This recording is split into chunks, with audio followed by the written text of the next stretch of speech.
What is up, guys? It is January 6th and it is 3:12 p.m. and this is the daily newsletter. So starting off, Tencent adds digital yuan support to WeChat Pay wallet. So there's about like five conglomerates in China that are basically, you could compare them to like the Amazon, the Facebook, the Google of the US. Tencent and WeChat is the equivalent in China. So Tencent adds digital yuan support to WeChat Pay wallet. The Tencent developed WeChat is the dominant instant messaging app in mainland China with over 1 billion users. So we have Chinese technology conglomerate Tencent has added support for the country's digital yuan to its WeChat Pay wallet. WeChat users now have the option to pay using China's central bank digital currency via a new access point in the messaging app's payment service. They must, however, have already verified their identity using the digital yuan app or the eCNY app, developed by China's central bank, that was launched earlier this week. So they launched that earlier this week. So it seems like they're getting ready to go live. So the Tencent developed WeChat is a dominant instant messaging app in mainland China with over 1 billion users. And the app is currently in its pilot phase as China continues to roll out its central bank digital currency. And the digital yuan is set to see its biggest test to date at the Winter Olympics in Beijing, which commences February 4th. It will be the first time international visitors will have access to it. So Tencent has said it will explore digital yuan payment experiences in the Olympic Village when it opens January 27th. So they're getting ready to unveil the official launch of their CBDC China. And once they go with an official launch China, the whole rest of the world is going to be rushing to launch theirs. So China's central bank launches digital yuan wallet apps for Android and iOS. So this was the other day. They released the pilot versions of their digital yuan mobile apps for the Android and iOS. So we're increasingly getting closer to the launch, which was said to be at the Winter Olympics. So the Beijing Olympics is Friday, February 4th to Sunday, February 20th. So we're less than a month away until we get the Winter Olympics and this is unveiled to the whole entire world. So another thing, this was from November. So Bank of China reveals machine that converts foreign currency to the digital yuan. The machine requires a passport but not a bank account. So the Bank of China has shown a machine that converts foreign currencies into the digital yuan. The machine is likely in its preparation for the 2022 Beijing Winter Olympics when the CBDC is set to be introduced to the rest of the world. Users need to link their passports to the transaction but don't need a bank account, according to the report. The machine unveiled at China's International Import Expo in Shanghai currently supports 17 foreign currencies. The CBDC has been used in 9.7 billion worth of transactions. So it's funny because this machine that they revealed converts foreign currencies into the digital yuan. So I wonder how that works. And we know that the Beijing Olympics is February 4th, February 20th. So there's going to be something. Something's got to break here.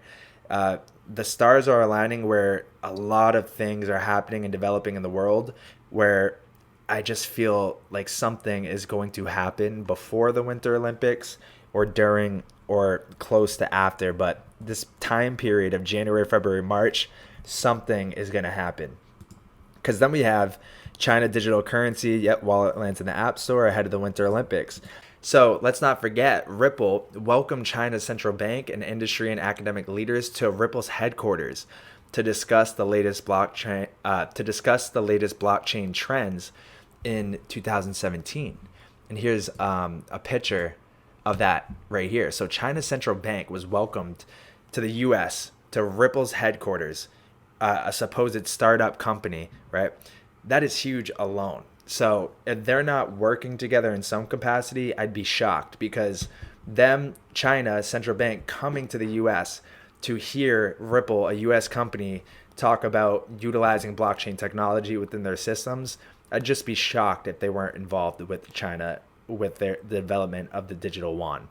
Because right here we have Ripple talks with People's Bank of China, key to Chinese blockchain market. So Ripple investors are looking forward to the collaboration between Ripple and China tackling the country's blockchain market. And the People's Bank of China has visited Coinbase and Ripple on a U.S. research delegation having talks about the significant cryptocurrency issue. So a lot of connections there to be made. But I'm sure there's more deep diving and research we could find to really make the connections, but that alone shows a lot.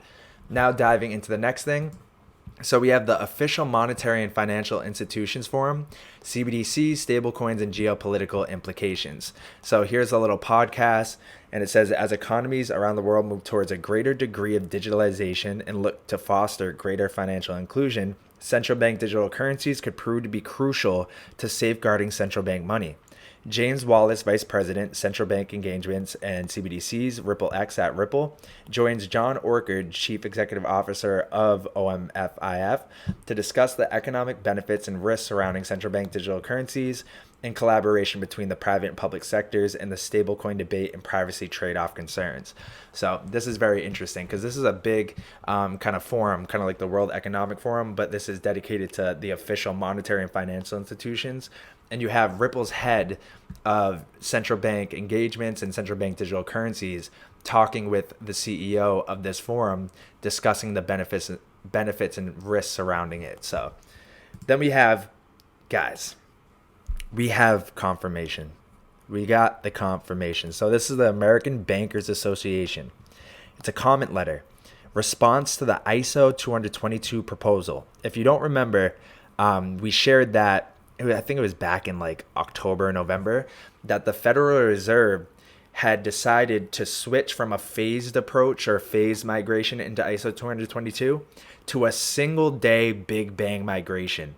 I actually want to pull that up. Here was the Fed press release, and it said that about the ISO 222, the board also invited public comment on a revised plan for migrating the Fedwire fund service to the new message format. Specifically, the board is proposing that the reserve banks adopt the new message format on a single day rather than in 3 separate phases as previously proposed. Huge, because it was announced that the TCH, CHIPS, and the Fed were working together on the transition, which makes sense given the settlement accounts involved.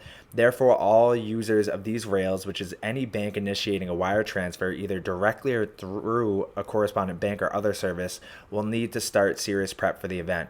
So we know that Ripple's eliminating correspondent banking relationships, right? So this was back in October that they decided to do the proposal from a phased approach to a Big Bang migration.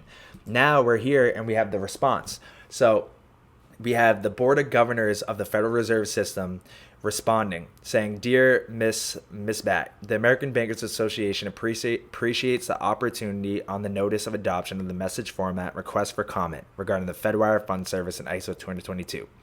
ABA supports the migration to the new message format that allows for greater detail to be associated with each payment. We believe that a well-executed implementation plan is essential for the switchover in November 2023, and recommendations to achieve this are included in this response. The notice plans for making the migration ISO 222 for Fedwire on a single day, no earlier than November 2023, instead of the phased approach originally considered in 2018 and later postponed. A single day switch means that all participants in the system must have thoroughly tested their systems rigorously or the system will be disrupted. So they got the A-OK to do the Big Bang single day migration approach instead of the phase one. So November 2023, no earlier. We have the timeline. We know who's involved.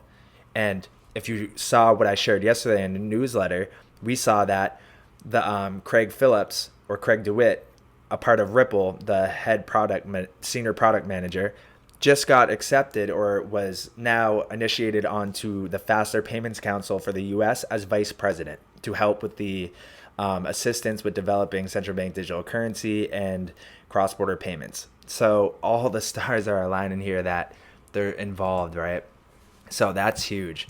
Next news, MoneyGram has made a strategic minority investment in cryptocurrency cash exchange company CoinMe, giving it a 4% ownership stake. MoneyGram used to be partnered with Ripple to use XRP within the currency conversions when people send money back and forth across borders.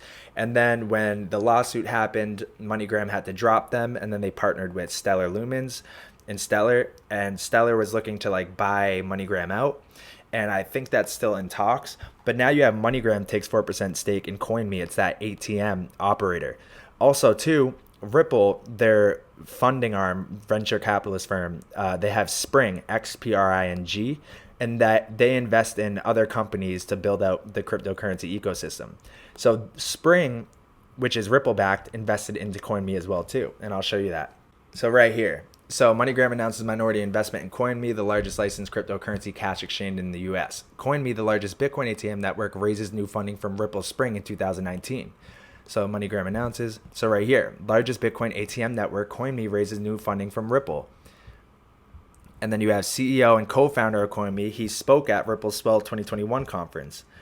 Oh, and then we'll get into the liquidity hub. That's going to be a deep dive, because the Ripple liquidity hub, the first partner for the new service is CoinMe, the payments and crypto ATM company that is now working with Walmart to allow customers to buy Bitcoin at about 200 kiosks in Walmart stores. I can't wait to do the deep dive on the Ripple liquidity hub, because I found some stuff, man. I can't wait. So next we are 50% of the way there, says Vitalik Buterin on Ethereum's development. So Vitalik Buterin is the co-founder of Ethereum, and they're 50% of the way through the network upgrade for Ethereum, going from Ethereum 1.0 to 2.0. So there's still time as far as that goes. I don't know how much time they have to figure this out, because blockchain technology and adoption is just pushing ahead, moving forward. And there are all these other competitors out there ready to take market share from Ethereum. And I'll show you an article right here that JP Morgan said that Ethereum's DeFi dominance is at risk, as the network scaling delays will lead to competitors gaining market share, right? So they need to hurry up with that Ethereum 2.0, because you got stuff like Solana, Avalanche, Cardano, all these other ones that are ready to pick up the slack from Ethereum and eat its lunch going into 2022 and beyond. Then we have over here, Samsung joins the metaverse by opening an official store in Decentraland. And if you saw yesterday in the newsletter as well too, Samsung is releasing 3 TV models that you'll be able to buy, sell, and trade NFTs on for this year. Crazy adoption. Like, crypto and blockchain and everything that's a part of that is going to be like the standard of our lives as far as the end of 2022 goes to 2023 and so on. So we also have Tribal Credit, a B2B financing and payment platform focused on emerging markets, has closed a $40 million debt round that includes $20 million in Stellar USDC. So the USD coin, it's running on multiple networks like Ethereum, CeLo, HBAR, and Stellar, and Avalanche as well too, and a couple others. So that's something right there. And then we have crypto will create the largest shift in wealth in the history of the internet. I've been saying that it's the greatest wealth transfer of all time, once in a generation opportunity, and you're here for it. So I'm just pumped for the opportunity that we're in, and crypto and just the whole space is just constantly advancing, constantly developing, and constantly just adapting. So we need to be ready to adapt to the new trends that are unfolding in the crypto market, and we are 100% going to be. So then we have, this is huge. This is actually huge news, because Nas, one of the OG rappers back in the day, is selling rights to 2 songs via a crypto music startup, Royal. So it's the debut drop for Justin Bilau's Web3 music platform, which Nas invested in last year. So you're going to be able to invest into these songs or buy rights to these songs, where now you'll receive the royalties and stuff from people listening to, say, Nas's songs. You'll receive some of the royalties from that.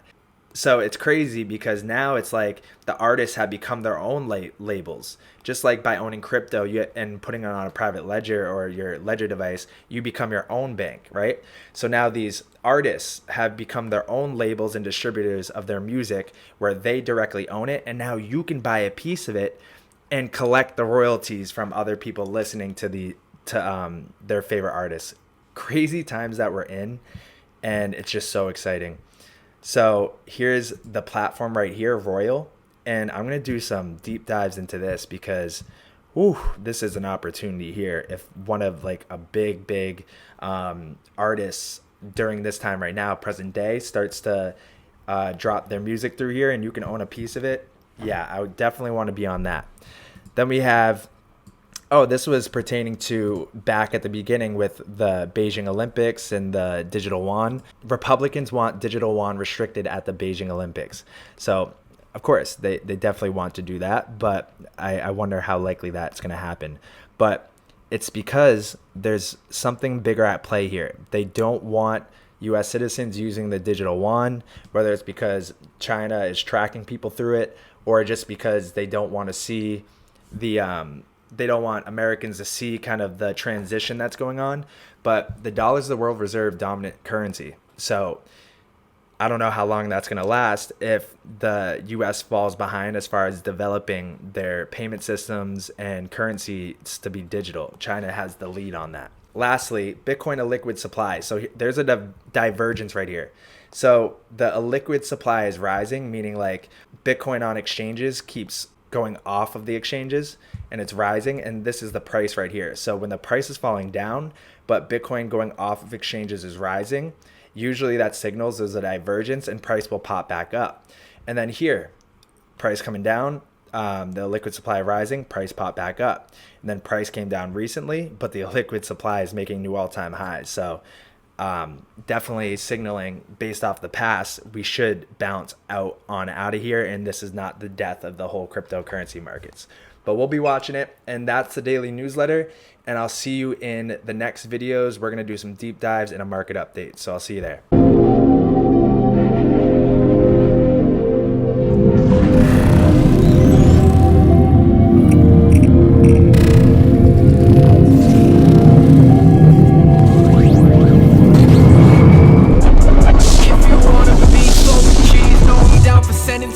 I'ma keep the case clean, I won't shroud it in no love. Getting laced at the seams, turning powder into dust. I need space for my team, it's getting